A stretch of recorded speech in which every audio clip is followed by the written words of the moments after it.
Hi friends, are you ready for tonight's chapters? Tonight we're going to read a few extra chapters since we had the weekend and we didn't get the chance to read over the weekend. Are you ready?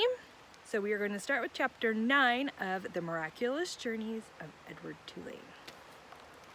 When we left off, Lawrence had brought home the bunny to his wife, Nellie.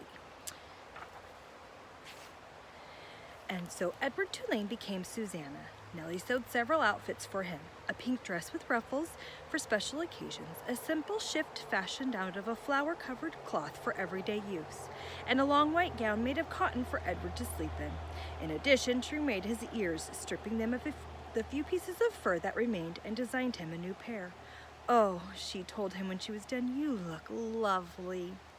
He was horrified at first. He was, after all, a boy rabbit. He did not want to be dressed as a girl.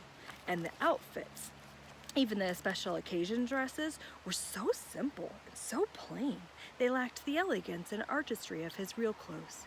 But then Edward remembered lying on the ocean floor, the muck in his face, the stars so far away, and he said to himself, "What difference does it make, really? Wearing a dress won't hurt me." Besides, life in the little greenhouse with the fisherman and his wife was so sweet. Nellie loved to bake, and she spent her day in the kitchen. She put Edward on the counter and leaned him up against the flour canister and arranged his dress around his knees.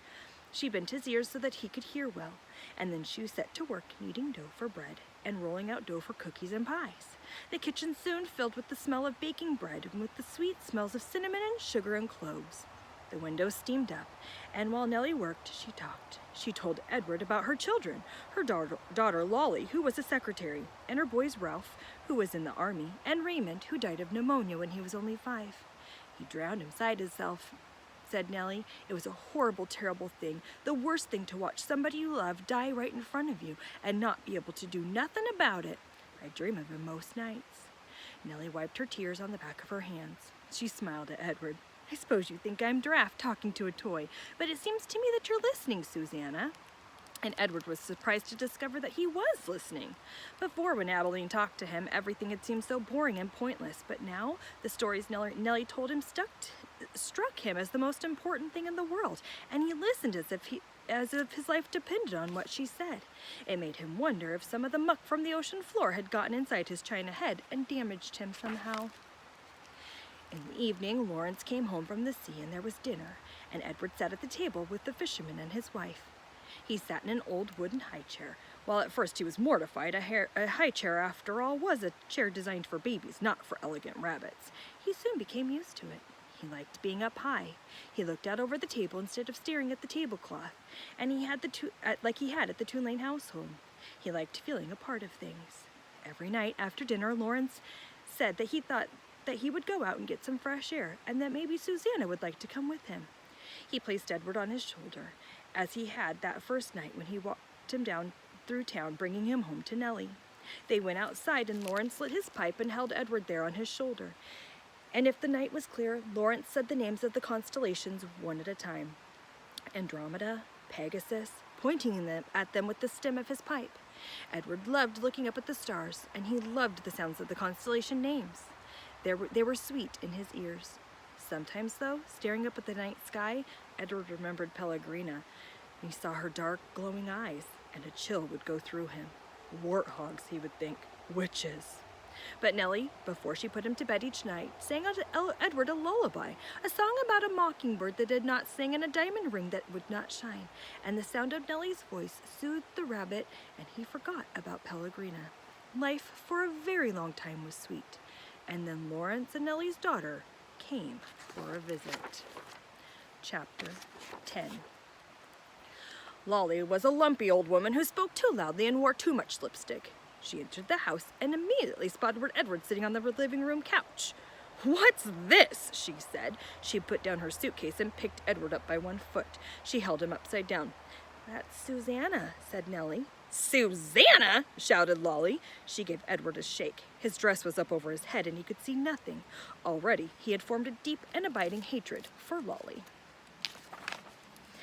"Your father found her," said Nellie. "She came up in a net, and she didn't have no clothes on her, so I made her some dresses." "Have you on, Skivvy, shouted Lolly. Rabbits don't need clothes. Well, said Nellie, her voice shook. This one seemed to. Lolly tossed Edward back on the couch. He landed face down with his arms over his head and his dress still over his face, and he stayed that way through dinner. Why, you got that old high chair, shouted Lolly. Oh, don't pay no mind, said Nellie. Your father was just gluing on a missing piece, wasn't you, Lawrence? That's right, said Lawrence without looking up from his plate. Of course, after dinner, Edward did not go outside and stand beneath the stars to have a smoke with Lawrence and Nellie for the first time since Edward had been with her. Nellie did not sing to him a lullaby. In fact, Edward was ignored and forgotten about until the next morning when Lolly picked him up again and pulled his dress down from his face and stared at him in the eye. Got the old folks bewitched, don't you? Said Lolly. I heard the talk in town. They've been treating you like a rabbit child. Edward stared back at Lolly. Her lipstick was a bright bloody red. He felt a cold breeze blow through the room. Was the door open somewhere?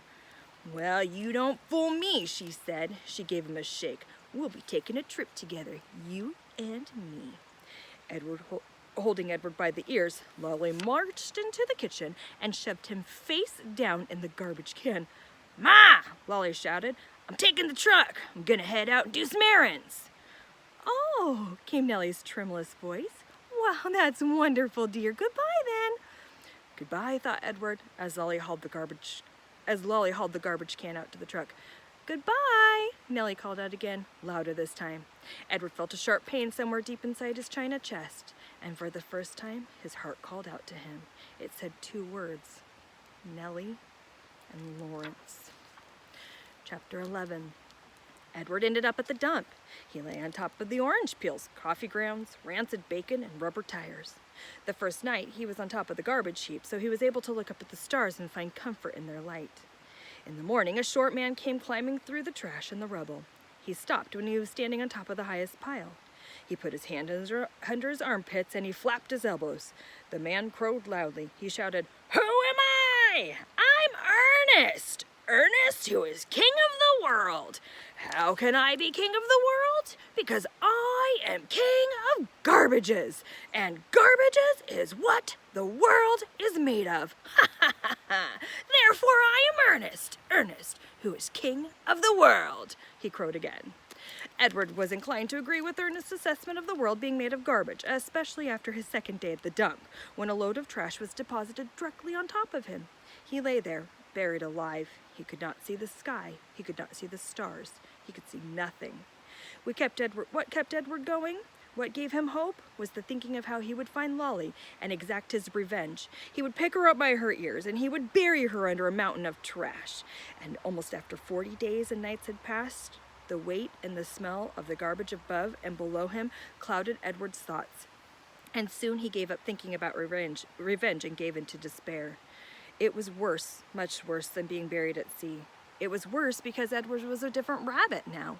He couldn't say how he was different. He just knew that he was. He remembered again Pellegrina's story about the princess who had loved nobody.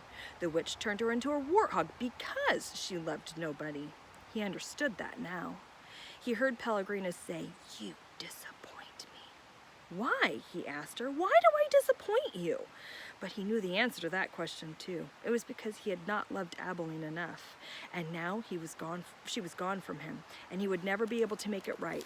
And Nellie and Lawrence were gone too. He missed them terribly. He wanted to be with them. The rabbit wondered if that was love. Day after day passed, and Edward was aware of time passing only because every morning he could hear Ernest perform his dawn ritual, crackling and crowing and being the king of the world. On his 108th day at the dump, salvation arrived for Edward. It was in a most unusual form. The garbage around him shifted, and the rabbit heard the sniffing and panting of a dog.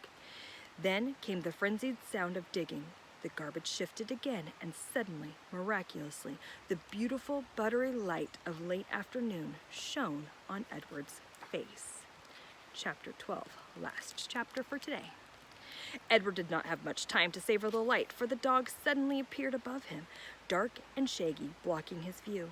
Edward was pulled out of the garbage by his ears, dropped, and then picked back up again, this time around the middle, and shaken back and forth with a great deal of ferocity. The little dog growled deep in its throat and dropped Edward again and looked him in the eye. Edward stared back. "Hey, get out of here, you dog!" It was Ernest, king of garbages, and therefore king of the world. The dog grabbed Edward by his pink dress and took off running. "That's mine! That's mine! All garbages is mine!" Ernest shouted. "You come back here!" But the little dog did not stop. The sun was shining and Edward felt exhilarated. Who, having known him before, would have thought that he could be so happy now, crusted over with garbage, wearing a dress, held in the slobbery mouth of a dog, and being chased by a madman? He was happy. The dog ran and ran until they reached a railroad track. They crossed over the tracks, and there underneath the scraggly tree, in the circle of bushes, Edward was dropped in front of a large pair of feet. The dog began to bark. Edward looked up and saw the feet were attached to an enormous man with a long, dark beard.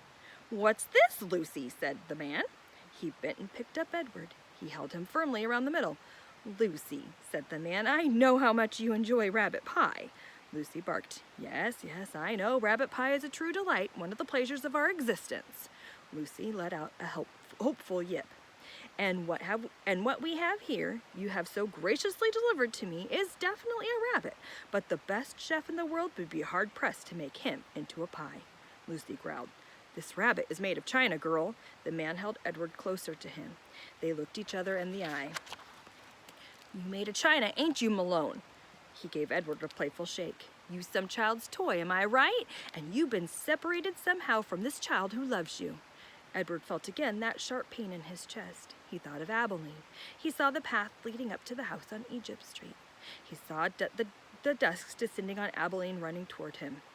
Yes, Abilene had loved him. "So, Malone," said the man. He cleared his throat. "You lost? That's my guess. Lucy and I are lost too." At the sound of her name, Lucy let out another yip. "Perhaps," said the man, "you would like to be lost with us. I found it much more agreeable to be lost in the company of others. My name is Bull. Lucy, you may have surmised, is my dog. Would you care to join us?" Bull waited for a moment, staring at Edward, and then with his hands still firmly around Edward's waist, the man reached one enormous finger up and touched Edward's head from behind. He pushed it so it looked as if Edward were nodding his head in agreement. "Look, Lucy, he's saying yes," said Bull. "Malone has agreed to travel with us. Isn't that swell?" Lucy danced around Bull's feet, wagging her tail and barking. And so it was that Edward took to the road with a hobo and his dog. All right, here are your talking point questions for tonight. Edward is feeling a new emotion. What is it? Also, Edward has a new name. What was it? Turn to the person next to you. If you could meet one person, who would it be and why? And if you have your parents' permission, I would like you to put it under the comments under these chapters of who you would meet and why. Start your sentence with, "If I could meet one person, I would like to meet," and then fill in the rest. All right, till next time.